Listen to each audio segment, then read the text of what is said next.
The 692nd edition of the MMA Gambling Podcast on the Sports Gambling Podcast Network is brought to you by Underdog Fantasy. Sign up with promo code MMASGPN to get a 50% deposit bonus of up to $1,000.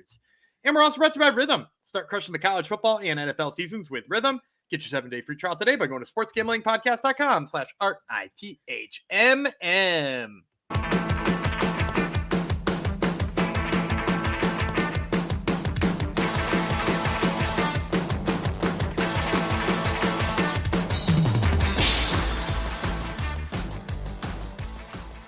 Heidi ho, DeGenerinos. Welcome to episode 692. Oh, we're almost at 700. Oh boy. 692 of the MMA Gambling Podcast on the Sports Gambling Podcast Network. Dedicated to D's. I assume last name Nuts. I'm assuming. But D's, D-I-I-I-S-E, is one of our friends. We won't call them fans. They're friends. One of our friends on YouTube who thinks that Gumby is a legend. And we all agree with that. Gumby is a legend. He is on a hot streak. Even for Gumby, he's on a hot streak. From at least according to the comments, he's on hot streak. He's making people buttloads of money. So it goes out to my co-host as well, Gumby, for doing that. Let's see how he can do with some UFC today. He's actually been doing good with UFC. He went 11-2 last week, and he went 8-5 the week before. So he's slowly but surely catching up to me, big buddy Jeff Fox.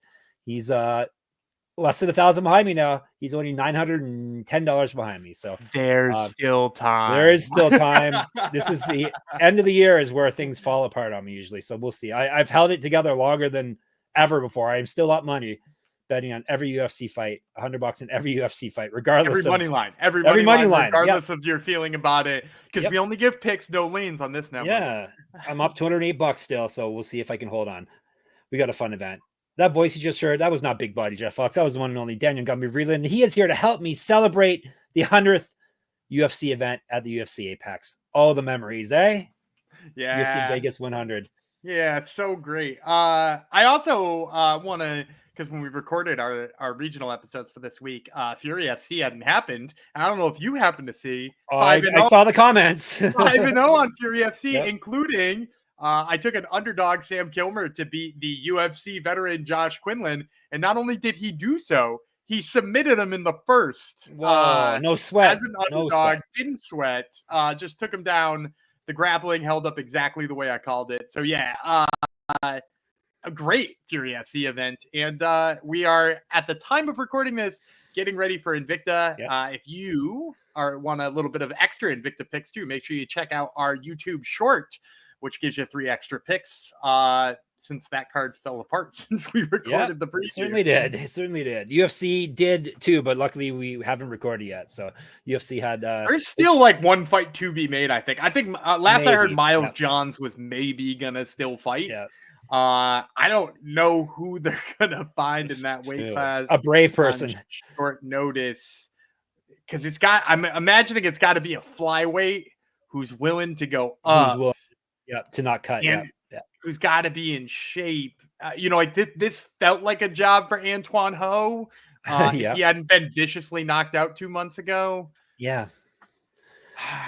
And it helps if they're already in Vegas too, like one of the camps in Vegas. So it's really a lot going on there. Yeah. No, so if we do get a Miles John fight late, maybe we throw a little bonus clip up, or at the very least she'll be chatting about it in our Discord. sportsgamblingpodcast.com/discord is the place to be, or of course in the comments on our YouTube. Thank you everyone for keeping our YouTube and our Discord a safe space and a lively space. So we get a lot of action in both the spots, which is good to see. MMA isn't the cesspool that it appears to be a lot of times. So it's good to see. Or maybe it's just the dads, me and Gumby, that bring out the best in these people. We raise these people well, Gumby. Maybe that's it. I thought I was the mom in this situation. Yeah, if you want it, yeah. I think I'm supposed to be the mom. I don't know. You're bringing in more money than me at this point, so maybe I've got the longer, curlier hair. That's sexist. I just said something sexist. I said you're bringing in more. Like my wife makes more than me. I'm being sexist. I shouldn't say the man makes more money. That's not always the case, but yeah, you do have longer hair, but that's not hard to do at this point. So, all right, let's get in. We're really bearing the lead here. We have a fantastic UFC Vegas 100 to come up. It's not so much the Apex that's the problem. It's the fact that they really don't care about these fight cards. I guess that I don't kind of know. If it was Cody Garbrandt versus Miles Johns on the top, that's a better co-main event. Yeah. Like that's a real decent main event, co-main event. If that hung up, but that falling apart certainly not their fault. And even when Nick Dalby versus Elizeu Zaleski was still we lost good fights. Like if you had all three of those fights at the top, like that's a pretty decent top 3 fights for an Apex card. Yeah. Us old heads are still holding out. We remember the days where a whole fight card would be meaningful, but those days are gone, and they're not coming back unless someone's going to pay the UFC to actually make good fight cards top to bottom. But it doesn't matter whether we like the fighters or like the fight cards or like the promoter. We're gonna make money on it regardless. So before we jump into that, college basketball is back, baby. And if you aren't already, some of this I'm gonna talk to the bosses. It may be some of this ad type. Anyhow, subscribe to the College Experience for their daily picks podcast, breaking it all down. Sometimes when I read it word for word, it doesn't come out right. But anyhow, thanks. So it's the College Experience. They cover football as well, but they also is a separate college basketball one too, with Noah Bieniek, one of my children. Used to edit his articles back in the day on the network. Also, thanks as always for tuning into our podcast, the MMA Gambling Podcast, and subscribing on YouTube. And if you could head over to Spotify and give us a 5-star rating, that would help us greatly, and it would help us prevent corporate gambling from taking over. And that's the last thing any of us wants, right? Of course, that's right. Because corporate gambling doesn't cover Muradov Professional League, right? No, only us. We're the only Muradov Professional League preview podcast out there. Gumby and I were reminiscing off air about the good old days when we were covering promotions like Muradov and Samurai Fight House, and we haven't Happy Elephant or whatever. Have we covered? We haven't done any Happy Elephant ones. No. But Christmas is coming, ladies and gentlemen, and like we probably are going to get like a We Love MMA preview at some point over the Christmas time. Because UFC pretty much shuts down for like pretty much a month at this point, right? I haven't checked this year's schedule yet, but that's been their I think they're coming back a little earlier this year. I'll put the intern on it, but I'll let you know. So it's like 15 to 20 episodes with no UFC. So we get creative, but we got another month and a half. Oh, it's almost time. It's so hot here now. You would not believe that it's Christmas time is around the corner. All right. It's also hot in Vegas. I assume it's hot in the UFC Apex. I think unless they keep it nice and cool for who's that guy that lives there? We haven't seen him there for a while though. Jamal Hill. He might like it cool. He hasn't been there. He's gonna have to show up again. UFC Vegas 100. He should show up for Magny versus Prochez. This Saturday is when it's happening. Las Vegas, Nevada, the place to be. 4 p.m. Eastern start time for the prelims, and that is what we're covering today. We're down to 12 fights. Originally, there was 13, and we're going to cover the first 7 on the prelims today, and then we'll move it along to tomorrow, where we will do the main card and all the fancy plays. So we lost Nicholas Adalby, Elizeu Zaleski. Apparently, he's dropped the Dos Santos, which makes it easier. Cody Garbrandt and Miles Johns fell off. Melissa Mullins, Montserrat Rendon fell off as well. But Mullins and Zaleski have new opponents. Not against each other, sadly. Let's kick things off with a middleweight fight. Tresean Gore, United States of America versus Antonio Trócoli from Brazil. 3 5-minute rounds if they need it. And we will tell you about Trócoli first. Malvado, which means evil or wicked. He's 12-4 with 1 no contest, 3 knockouts, 5 submissions. He's been knocked out twice. 0-1 in the UFC, 3-1 with 1 no contest over his last 5. Lost his last fight via TKO. Has not won a fight since November of 2021. Won on the Contender Series, and then got it changed to no contest because he was taking some drugs that help you fight. Apparently, regional champion, 2013 Pro MMA debut. Used to fight at light heavyweight, 5 inches height, 5 inches of reach over Gore, so that's quite significant there. He's been outstruck in the UFC and Contender Series by almost 5 strikes a minute. He's minus 4.82. Not a good number to get hit that many times. Plus 165. He's fighting evil versus Mr. Vicious. He's 4-2. That would be Gore. 4-2, 1 knockout, 2 submissions. Here's an aside. How did he get on the Ultimate Fighter with a 3-0 record? Does he have any other any other background in? No, it's first of all, it's middleweight. So that's one thing. And then second of all, like there's guys like that on every season of the Ultimate Fighter. I mean, Amir Sadallah won the Ultimate Fighter without making his pro debut. He was an amateur who got asked to be on there and he won it. So and it was tougher back then to make it too. So yeah, very good point. But yeah, he doesn't have kickboxing or he's not like a BJJ champ or anything like that, right? He's just like he's got the athletic look that the UFC likes. It's true. He's just Mr. Vicious is what he is. All right. I was just thinking that when I did the makeup for him yesterday, like why is like 4-2, you shouldn't even be in the UFC, but he was like in here at 3-0. All right. 4-2, 1 knockout, 2 submissions. He's been knocked out once, 1-2 in the UFC. So he's 1-2 over his last 3 fights. However, he did win his last fight, probably saved his UFC career with his last fight. He won via submission. That was back in October 2022. Where has he been, Gumby? Do you know? I think he had a couple of injuries. He pulled out last second on one fight with an illness too, if I'm not mistaken. He's busy being vicious also. 2-0 in the Ultimate Fighter. He lost to Pooh Bear in the finals. Forever Pooh Bear. 4 years younger than Trócoli. Better striking stats, twice more active landing strikes, because who doesn't have better striking stats than Trócoli at this point? Better grappling stats as well. He's outstruck his opponent. No, he's been outstruck, over his UFC career by 3.09 strikes per minute. Still better than Trócoli, though. Minus 175. Go ahead. Break down this thrilling opener, Gumby. I'm going Trócoli. Really? Yeah, I am. I first of all, I love the reach. I think that's a big piece of it. And you're talking about Trócoli having ugly stats. Yeah, that happens when you're having a striking match with Bullet, right? Like he may actually be good. He may actually be good. And actually, if you watch that fight with Bullet, there are lots of moments where you're like, all right, Trócoli, like in that first round, he backs up Shara for most of the first round. And when he does let go of his hands, he hits him and he hits him flush a couple of times. And, maybe he didn't get him out of there. Shara is pretty damn good too.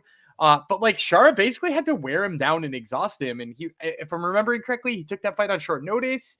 And so for him to have done that against Shara and like put up a good fight, then you pair it with like Tresean Gore, who you mentioned still has bad striking stats, and that's fighting like Josh Fremd, no offense to Josh Fremd, but like that's like a lanky guy who's not a particularly good striker. And even he was beating Tresean Gore in that round, right? And so like I think Trócoli is going to look way better in the striking, both being 5 inches taller, 5 inches of reach. The fact that he was in there and kind of held his own, at least for a little bit with Shara. Actually, if I'm not mistaken, one of the judges gave that first round to Trócoli too, against Shara. So like he won a round off of Shara, at least in one person's mind. And then like I said, he's going to have those advantages against Tresean on the feet. And then if you watch any of his old fights, like he's a beast on the ground. Like his jiu-jitsu game is really high level. I just can't even imagine like Tresean going to the grappling game and winning there either. So, given all those things, given the height, given the reach, given the success he had on the feet in that first round, I like him against Tresean here. All right, you sold me. I need some more dogs. And do I really want to pay minus 175 for Tresean Gore? I can't imagine doing it. It's crazy. No, he wasn't that good to begin with, and he hasn't fought in like over 2 years now, which is and that's a piece I didn't even mention. I think that the layoff is probably one of the more alarming parts of it as well. Ring rust does exist, despite what Dominic Cruz says. People have been off a year or more, 46% win percentage, so that they lose more often than they win. So this one's more of a toss-up than a minus 175. So yeah, I'll go Trócoli. I'll make it a team ride. Why the heck not, right? Have some fun in the opening fight. All right, before I move on, and it's good timing since we just took underdogs to tell you about Underdog Pick'em. Underdog Pick'em or Underdog Fantasy. Underdog Pick'em is one of the biggest menus for all sports. They've got NFL, they got college football, they got college basketball, they got MMA, they got NBA, they got NASCAR, they got more. Which basically that describes our network, SGPN. We got all that as well. Boostober is not upon us. It is gone, but it's still in the ad copy. I'm sure they have some other cool special on for November. And they always have specials and boosts that you can use on all flex entries. And they always have winning plays from Gumby too, because he always gives you a winning play here. Yeah, if you get this before the Wednesday games or the Wednesday night games tip off in the NBA, I love Grady Dick's higher than on his points. 20.5 points for Grady Dick. The guy's going for 25 every night, it seems like. He's actually got 25 in 4 of his last 5 games. So why would you not play the over 20.5 points from Grady Dick? I just texted my mom, the Raptors fan. Maybe Dick isn't so bad after all. He's great. Which is not a good thing to text your mom, really. It was something along. Maybe Dick is actually good. I can't remember what I said, but yeah, I made sure to capitalize the D, so all is well. But yeah, I'm shocked by his play this year. It's really, I thought he was just a shooter that couldn't shoot, but no, he's coming through this year. So listen to Gumby and sign up with our code MMASGPN to claim your special pick and first time deposit offer up to $1,000 in bonus cash. And who could not use some bonus cash? UnderdogFantasy.com, promo code MMASGPN. Now back to the UFC, which they obviously have as well on what's that thing called? Underdog Fantasy. Underdog Fantasy. I'll probably hit you with one of those on tomorrow's episode. Fantastic. This could be our greatest name matchup, do you think? Other than some of the Eastern European ones where I have to say names. This is maybe in the UFC. This is our greatest matchup between two names that we've had. Cortavious Romious versus Gaston Bolaños. Guess which one's from the States? It's not so easy, is it? Cortavious Romious with the American. Gaston Bolaños has the accent over the end. He's from Peru. These guys are fighting 3 5-minute rounds if they need it, which has become a catchphrase. Maybe we should put that on a shirt. Bantamweight is where this bout is at. And I'm going to tell you about, once I get to the right tab here, I'm going to tell you about Bolaños first. He is the dream killer. He's 7-4 with 6 knockouts. He's been knocked out once, submitted twice. 1-1 in the UFC, 2-1 over his last 3, 2-3 over his last 5. Lost his last 5 via TKO. Went 6-3 in Bellator. So he's fought only the best of the best. Used to fight at featherweight, 2-0 in pro kickboxing, 4-2 in Muay Thai. 3 inches height, 1 inch of reach over Romious. Better grappling stats than Romious. He's been he has outstruck his UFC opponents by 0.56 strikes per minute. Despite that resume, the books have him at plus 185. Are you not entertained is a nickname for Romious. I'm not entertained by his nickname. I know it's from Gladiator. I had to Google it to make sure because I have not seen the movie. What do you think of that? Another movie Jeff has not seen and has no interest in seeing. Why? What? Why would I want to watch Gladiator? I have no interest in that. It's fantastic. I lived that life already, Gumby. Romious is the Gladiator lifestyle. Romious is 9-2, 2 knockouts, 5 submissions. He's been knocked out once. This is his UFC debut, 1-1 on Contender Series. Won his last Contender Series fight and got the call up. He's won 2 straight and 5 of 6. Used to fight at featherweight, 2 years younger than Bolaños. Better striking stats, more active landing strikes based off of their 2 fights each. He's outstruck his Contender Series opponents by 0.39 strikes per minute, minus 200. Give me Romious. I like the upside there. I like what we saw in his last fight, even though his resume, maybe not as strong as Bolaños. I got some faith in him here. Maybe not at minus 200 though, but he is my pick because I have to pick a winner. I actually think his resume is fine compared to Bolaños. Yeah. Bolaños did fight. You're a Bellator hater. Come on. Well, and Bolaños got beat by Marcus McGee, which is obviously like a decent last fight and probably a setup there. But like his win is over Aaron Phillips, who I'm pretty sure was like 0-3 at the time and had like a 5-year layoff or something like that. And he got repeatedly taken down by Aaron Phillips too, which is worth noting. And like Romious, I know he's known as like a guy who kind of just like slugs on the feet and maybe doesn't have all that much technique behind it, but like sneakily, he's really good on the mat. Like when he can get takedowns and he can force you to grapple, he's really sharp there. His submission game's really, really pretty good. So I think this is an opportunity for him to hit like 100 takedowns and wind up in a lot of top positions and win this fight. So yeah, give me Cortavious Romious mostly by the grappling here. Spam the takedown button. Stick it down there. Yeah, not so much on this episode, but there's some. As we get near the end, there's some wild lines on this fight card, Gumby. Lines that are getting even wilder by the moment. But this one was a little higher than expected, but whatever. We shall take Romious. Let's move on to one of our makeshift fights. It is at bantamweight. Melissa Mullins. She is from England. Klaudia Syguła. Syguła? Is it Syguła? I think it's Syguła. She's from Poland, so I have to butcher her name. This is at bantamweight, as I said, 3 5-minute rounds. Syguła is 6-1, 2 knockouts, 1 submission. She's been submitted once. Short notice, UFC debut, so the alarm bells are ringing for all you people if you know your stats. She's won 6 straight fights, though, 2 straight via TKO.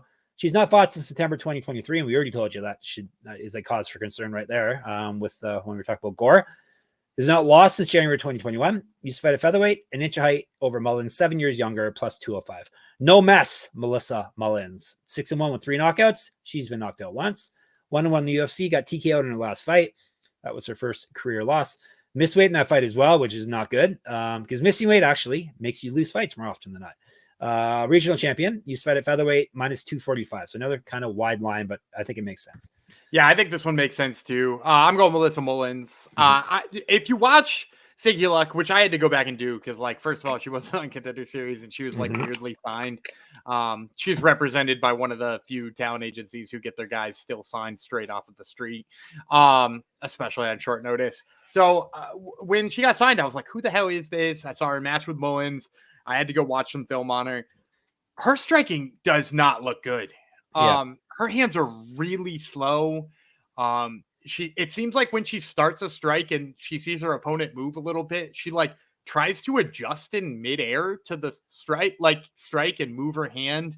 And it just makes her like really awkward, really slow, and have absolutely no zip on her punches. She does try to like get it into the clinch and like try to muscle some takedowns, and she's gotten all the opponents she's fought down for the most part. But like, I don't think all the opponents she's fought her is like strong in the clinch as Melissa Mullins. Like Mullins, you know, I know she lost that last fight to Nora Cornell, but like she actually was ragdolling Cornell early in that fight. And Cornell is way tougher than Syguła and like way stronger than Syguła. So like, and on top of that, like, I think Mullins only really has to worry about the takedowns. Like on the feet, I think she's just going to let go as much as she wants because she's not going to be afraid of what Syguła brings back to her. So yeah, I like Melissa Mullins quite a bit here. I think she gets, I would actually not be surprised if she stops her. That's how different I think it is on the feet. And Gumby did mention the thing I always like to mention is resume. Yeah, Syguła, check out her resume. Not so hot. Hasn't really fought at a high level, but hey, I guess the UFC, like you said, powerful management, and they need someone. There's not a heck of a lot of women bantamweights and roaming around too, and they could just start a women's atomweight division. They could and get rid of. I guess they got rid of flyweight. They don't have to get rid. They don't have to get rid of anything.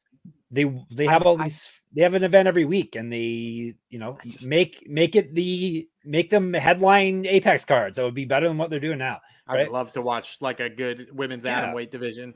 They should just do lighter weight. They should make Apex fight cards like WEC.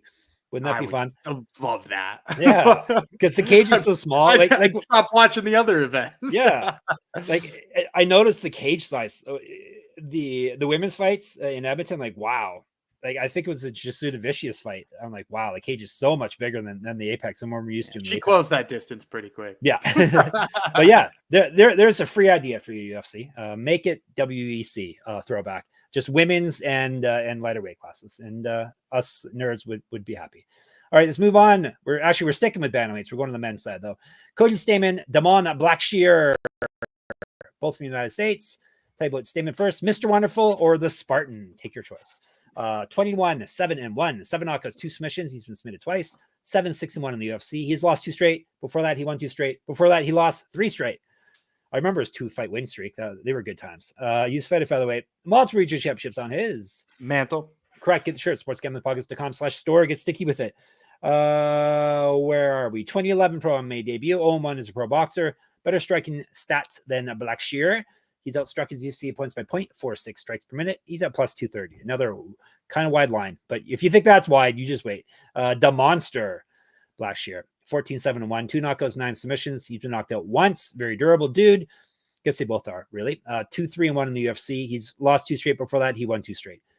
Lost his last fight via TKO. He as well has multiple regional championships on his mantle. Correct. Get the shirt at the store, sportsgamblingpockets.com/store. 1-0 in Bellator. 2014 pro MMA debut. 4 inches of height over Stamann. 8 inches of reach over him. 5 years younger. So all those are wide gaps there. Better grappling stats, and he has outstruck his opponents in the UFC by 0.14 strikes per minute. Minus 275. Is it my turn? No, it's your turn. Let me see. It's my turn. I'm going with the monster. Always had a soft spot for the monster. And Stamann seems to be on his way out. And I think this is his last fight on his contract. And he has not looked good. And even when Blackshear loses, he seems to look good. And the size and the age gap is just too. That's my catnip. It's just too much of a discrepancy for me not to take it. So give me the monster. I have a feeling you're going the other way. Okay. I am. I'm going Cody Stamann. I like if you watch that fight he had with Taylor Lopoulos, and to your point, he didn't look great in that, but like Taylor Lopez, big body dude, quick hands. No, that's me. I'm the big body dude. Oh, big body dude, right? Yeah. I'm Taylor Lopez. Yes, but Cody Stamann, like, he throws that like little fake takedown he does and pops up with the left hand, and he cracked him a few times with it. And like, I actually think he's faster than Damon Blackshear on the feet. And then the other thing, you mentioned Damon Blackshear, 2 losses, 2 wins, 2 losses. If you just look at the commonality in that, the only 2 wins he has is where he is by far the better wrestler. Like, that guy wins a fight when he knows he can out wrestle people. It lets him let his hands go more. And what did he take down Luan Lacerda and beat Luan Lacerda up? And like, like Jose Johnson, he beat up Jose Johnson in no time. Like, sure, those are wins, but like anytime he's not the better wrestler, he's not winning fights on his feet. And might he be a better wrestler than Cody Stamann? Sure, he might be a better wrestler than Cody Stamann, but is he good enough to consistently get Cody Stamann down and make this a ground fight? At plus 230, I'm ready to see if Cody Stamann can turn this into a brawl. And if he can, I think he wins it. So I'll take Cody Stamann on this one. All right. Thank you for making me look dumb. Well, we'll see. Well, we'll see if I'm dumb. This is my chance to make up some of that $1,000 I'm down. It's true. That's it. See, listen to that. He's just taking his chances here. He doesn't really. No, I was waiting for you to take a dumb one, like 270. A dumb one. 270 on the monster. I have to pick winners, Gumby. I don't play lines. I play winners. Not the last couple of sometimes weeks, I play lines. Sometimes I play lines. It's true. Like sometimes like I can't pay that much for that guy. I actually just said that a few fights ago, didn't I? You didn't. We're moving way up to welterweight. Charles Radtke. You may wonder who that is. I'll let you know in a second. Versus Matthew Semelsberger. 3 5-minute rounds. Semelsberger is semi the Jedi. Obviously, 11-7, 6 knockouts, 1 submission. He's been knocked out twice, submitted once. 5-5 in the UFC. He's lost 3 straight. And he's on 1-4 of his last 5. He's fed at middleweight, 4 inches height, 3 inches reach over Radtke, 2 years younger, more active landing strikes, better grappling stats. And he is at, I don't have their strike differential because I forgot to do it, plus 136. Chuck Buffalo, that's who Radtke is. Now you know who I'm talking about. He's 9-4, 4 knockouts, 2 submissions. He's been knocked out twice, 2-1 in the UFC, 6-1 over his last 7. He did get TKO'd in his last fight. Regional champion. 0-1 in Bellator, 2012 Pro MMA debut, 0-1 in Pro Grappling, better striking stats than Semelsberger, minus 157. I'm gonna go Radtke. I originally like just circled this. Yeah, Semelsberger. Like I've been a Semelsberger guy in the past. I thought, yeah, I was thinking that Semelsberger as well heading into this. But go ahead. And I typically have been talking about how Chuck Buffalo is kind of a bum. I think I made fun of him for not really being able to take down Blood Diamond, right? He fought Blood Diamond. Yeah. But like the piece for me here is just, first of all, Semelsberger on his feet looks a little gun shy sometimes. And he's definitely slower than Radtke. And I know he's taller and I know he's longer, but he's definitely slower. And when you add that into the fact that like Semelsberger's wrestling defense, his wrestling offense is pretty good. His wrestling defense has been really bad, like truly bad in a lot of his fights. And his ability to like get off his ass when he was taken down is almost non-existent. And for me, like that's really all Chuck Buffalo needs to win a fight. Like he just needs somebody who will get stationary underneath him. And I think that's exactly what Semelsberger does. And that's like, if Radtke doesn't crack him on the feet, because Radtke's got a little bit of power. Radtke comes forward and is like, like I said, he's quick, even if he's not particularly long or big. And I think all of those things spell sort of disaster for Semelsberger. So I'm going to go with a guy who I've dogged pretty often against the guy who I usually champion. Yeah. Give me Chuck Buffalo here. Yeah, as I interrupted and said, Semelsberger was my gut pick, and then more I looked into it, I switched to Radtke. And for people keeping track at home for the striking stuff, Radtke does outstrike his opponents, but barely. He's positive 0.17. Semelsberger gets outstruck by 0.43 strikes a minute. So not a massive gap, but there is a bit of a gap there. I just seem to picture Semelsberger getting hit hard on the feet often. So we'll see if that actually happens here or not. Before we move on, let me tell you about a couple more of our lovely sponsors like Rhythm. SGPN's a proud partner. Rhythm is the #1 AI-powered sports betting platform that helps provide bettors of all levels the ability to build custom predictive betting models in seconds. Get predictions for betting on money lines, spreads, totals, and props. Build your own model, copy one of the top performing models from the leaderboard, or press build a model for me, and Rhythm gives you predictions for every game and player prop.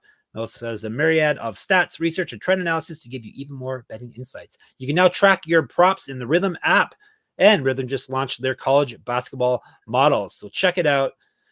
Maybe you can find the next Al Horford in college basketball. Claim your 7-day free trial today by going to sportsgamblingpodcast.com/rhythm.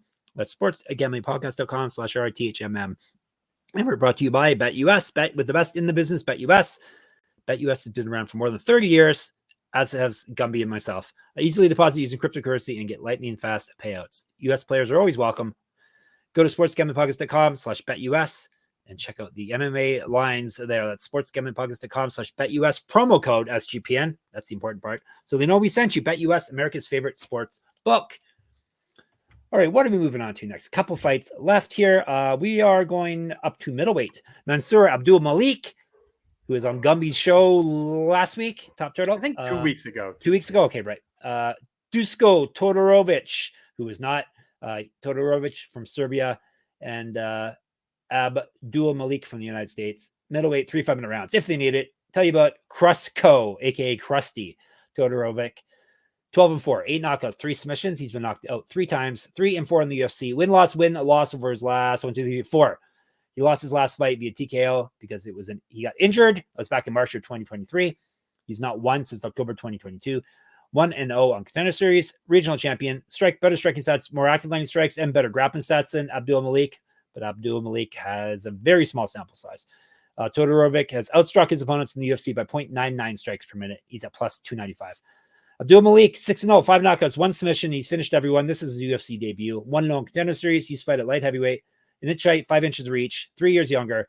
Outstruck his Contender Series opponent by 0.22 strikes per minute, minus 350. So a lot of respect given to the newcomer.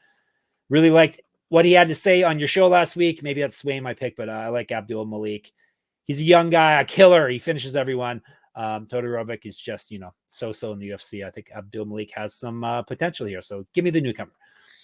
Yeah, to your point, him on my show, I don't know, and I've now interviewed him twice. I interviewed him before he beat the crap out of Party Time Schultz, then also before this fight. But like the biggest thing for me is like he always seems like he's mentally in like a really awesome space.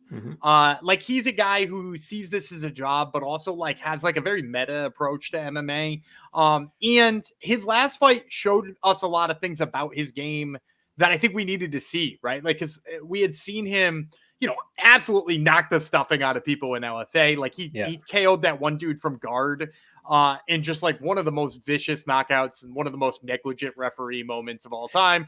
But like, he's beating up bad guys on the regional scene. And then to see him go in there against Wes Schultz, a guy who like was probably on a short list of title shot type guys from the LFA type realm. Like to see him go in there and not just beat up a high level guy, but show that he has the gas tank to beat that dude up for 15 minutes. Because I think he finished him with like 2 or 3 minutes to go in the fight. So like he went like 13, 14 hard minutes with this guy and showed like, I'm not this 1 round knockout artist everybody keeps making me out to be. So for that reason, like I'm in on Mansur Abdul-Malik. I really do think he's got a pretty high ceiling here. All right, let's get it. So that is him. Are you surprised his line is so high for his debut or not? I'm not. It seems like they're feeding him somebody they want him to beat. Yeah. And Todorović. And, I didn't even talk about Todorović in this fight, but like, it doesn't seem like he's going to stay off of his butt. It doesn't seem like he's going to be able to hang with him on the feet. Did you say his nickname is Krustko? Krustko, yes. Didn't he used to be Thunder? Yes. Remember he was Thunder Duško? Yeah, that was the name of an episode. Yeah, Thunder Douche. Thunder Douche was the name of an episode. It's true. Yeah, he's okay, so it's changed. He's now he's a crust. Now he's a crusty douche. Doesn't Krustko kind of sound like one of those companies that they make your kids sell pizza so that they have enough money to buy books at his school? Yeah. They're gonna get Krustko like microwavable pizzas. So you're just totally no selling my crusty douche joke. All right, fine. Yeah. Go ahead. Todorović seems like a future octagon fighter to me. maybe it's I mean, like it's from Serbia, but yeah. Yeah, sure. Maybe they need a middleweight who can get like knocked out by somebody real quick. Yeah. We shall see. This is the wrong season to lose fights. So I was talking to someone on Twitter about that, saying, "Oh, this guy got cut because of this reason." Like, no, he got cut because he just signed a whole bunch of cheap people off Contender Series. And 100%. Yeah, and most of them aren't getting cut. Like a lot of them are just like the Alexander Romanov. He just fought his contract out, right? And like they don't need you fighting the way you're fighting, dude. And you've already proven you're not a future champ. Yeah, they don't is true, and they have lots of cheap talent coming in. So yeah, what I'm saying is, anyone on this card, you don't want to lose, especially if you're on a losing streak. If you give them a excuse, you will get cut. Elizeu Zaleski from Brazil up against Zach Scroggin, not to be mistaken for a bunch of other people with names similar to that. This is a 3-5-minute round welterweight fight. Yet another short notice fight for Zaleski. He took care of our boy Benoit Saint Denis on short notice. Now he gets another one served up to him. Scroggin, 7-0, 3 knockouts, 2 submissions. Short notice debut, like very short notice as of Tuesday, I believe. Regional champ, 4 inches height, 2 inches reach over Zaleski, 10 years younger. So there's some positives for him. Plus 410. Zaleski is Capoeira. 24-8-1, 14 knockouts, 3 submissions. He's been knocked out once, submitted twice. 10-4-1 in the UFC, 2-1-1 over his last 4. He did lose his last fight. Regional champion, 2009 Pro MMA debut. He's outstruck his UFC points by 0.88 strikes per minute, minus 525. Gumby finishes off. Not a lot to say here. It's Elizeu Zaleski all day. I had to go watch a little of Scroggin because I wasn't super familiar with him. I remember seeing one of his fights in like FAC or something like that, but I wasn't super familiar with him. Went and watched. Crazy slow on the feet. Seems like he might have some good offensive wrestling from time to time, but like his defensive wrestling didn't hold up. And I was watching him fight notorious journeyman from the Midwest. What the hell is it? Zach Busia in that fight. I think it was Zach Busia, who's like, one of those guys who's like 20-18 or something like that. And like Busia got in on the hips and like went to take Scroggin down, and Scroggin like sort of panicked and grabbed the guillotine and like didn't finish it. And then just wound up on the bottom of this, like, long in the tooth journeyman. And so like Zaleski should just absolutely piece him up on the feet. His legs are really easy to kick. That's a big no-no when you're fighting Elizeu Zaleski. And like Zaleski can wrestle a little bit too. I think people forget about that. So Zaleski should be pretty easy here. This should be a no-brainer. Zaleski is a tough ask on short notice. Just like I said, ask at Benoit Saint Denis. So yes, Zaleski is my pick here as well. All right. Let's recap. And Scroggin, FAC he fought in. He's not fought at a very high level. FAC can be pretty good. There's some good fighters in FAC. Right. Like that's where Isaac Dolgarian came from. Okay, he's good. But he wasn't asked to fight Zaleski on short notice, so that's the main piece here probably. All right, there's levels to this here UFC game. We both have Zaleski, we both have Abdul-Malik, we both have Mr. Buffalo, aka Radtke. He has Stamann. I have Blackshear. We both have Mullins. We both have Romious. We both have Trócoli, and we are set. You're at least set for the first half of the UFC tomorrow. It's all about the fancy plays and the main card. In the meantime, and in between time, we are always in the Discord, sportsgamblingpodcast.com/Discord. We are always checking out our comments on YouTube. Thank you for subscribing in advance. MMA Gambling Podcast on YouTube. We are on Twitter, SGPN MMA. Gumby runs that. I am Jeff Fox Writer. He's Gumby Vreeland. I'm Jeff Fox Writer on Instagram as well. I have a Substack.